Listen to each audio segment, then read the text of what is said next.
Dear students of class 10th, this is the third video and it is related to the chapter agriculture. So in this video we will discuss some of the important topics. First let us discuss about millets.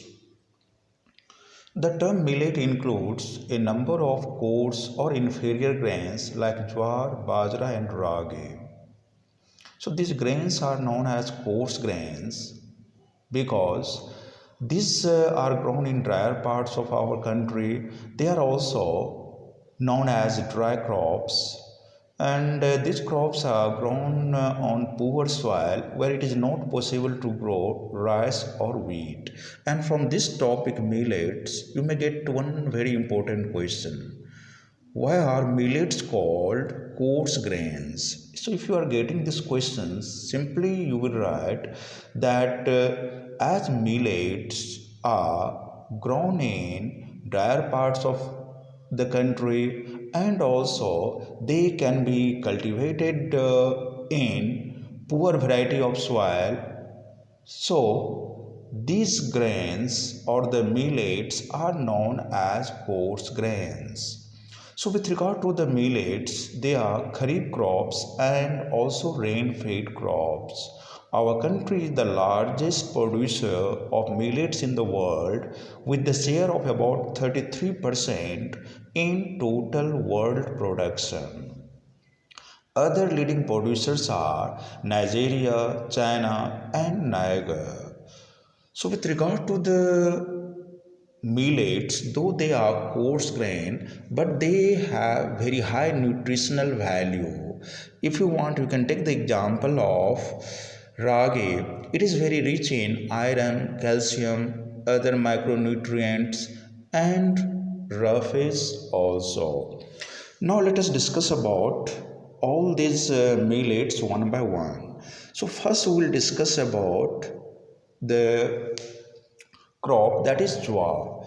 It is the third most important food crop of our country with respect to the area and production.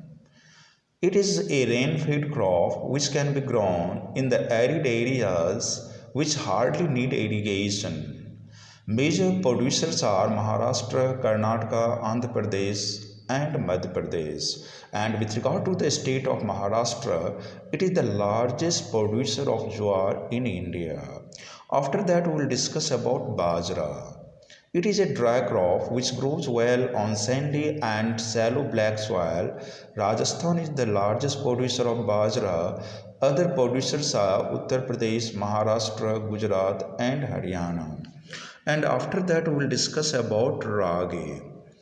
Ragi is the crop of dry region and it grows well on red, black, sandy, loamy, and shallow black soil.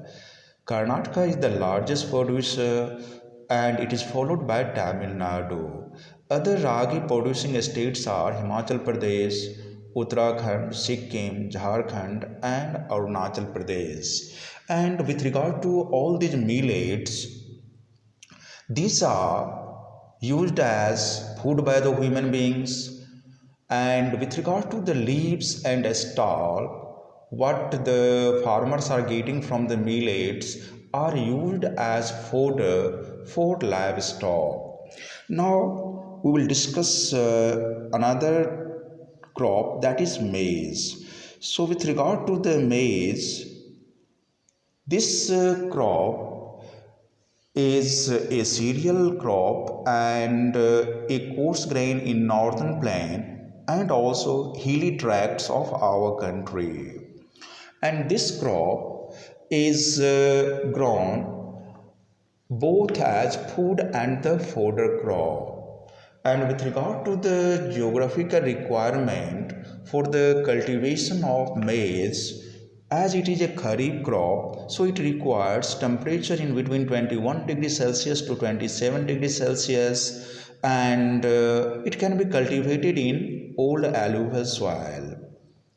And with regard to the production, as all of you know that After the successful implementation of green revolution in India, now the farmers are able to use all the modern agricultural inputs in the farm. So, with the help of use of modern inputs such as high yielding variety of seeds, fertilizer, and irrigation facilities, farmers have been able to increase the production of maize in our country. Major maize producing states are Karnataka, Uttar Pradesh, Bihar, Andhra Pradesh, and Madhya Pradesh. After that, we will discuss about pulses. So, with regard to the pulses in our country, in India, different varieties of pulses are grown in our country. If you want, you can take the example of moong, urad, masoor, peas. So these are the important pulses which are cultivated. And with regard to our country is the largest producer as well as the consumer of pulses in the world. And these pulses are major source of protein in vegetarian diet. Now let us discuss about the cultivation of these pulses in our country.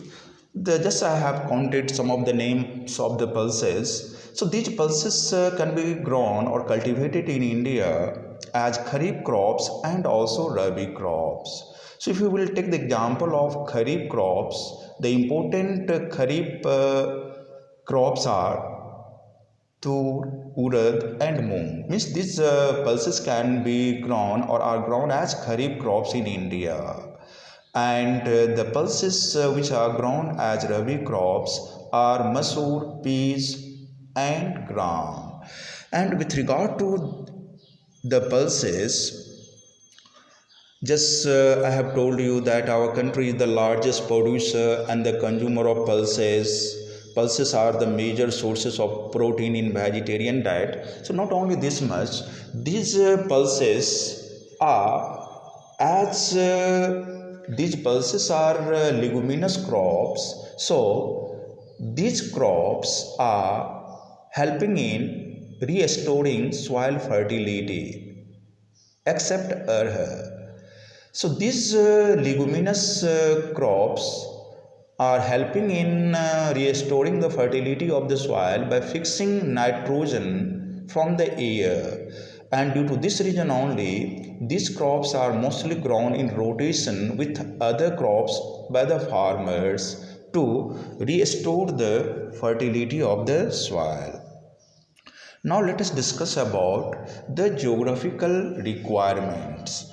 So pulses can be grown in all types of soil, but dry soil is most suitable in the areas of low to moderate rainfall, ranging in between 25 centimeter to 50 centimeter.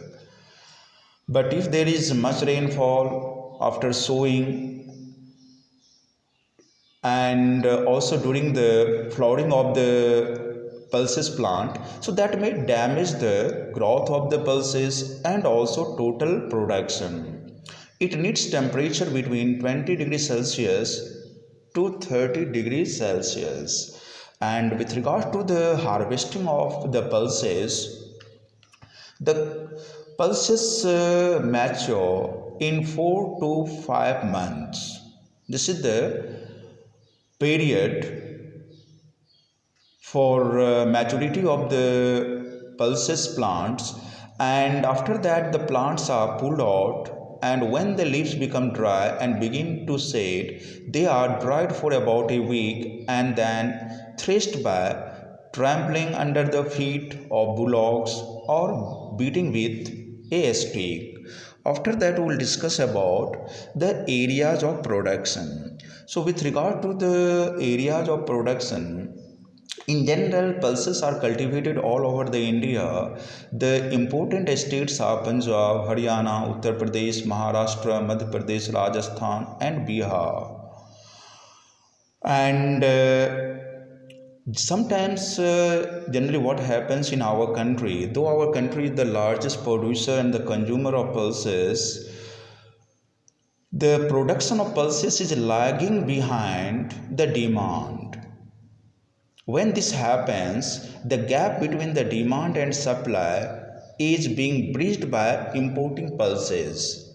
In other words, what we can say, to fulfill our domestic need of pulses, as our country is the largest consumer, we are sometimes importing pulses from other countries of the world also.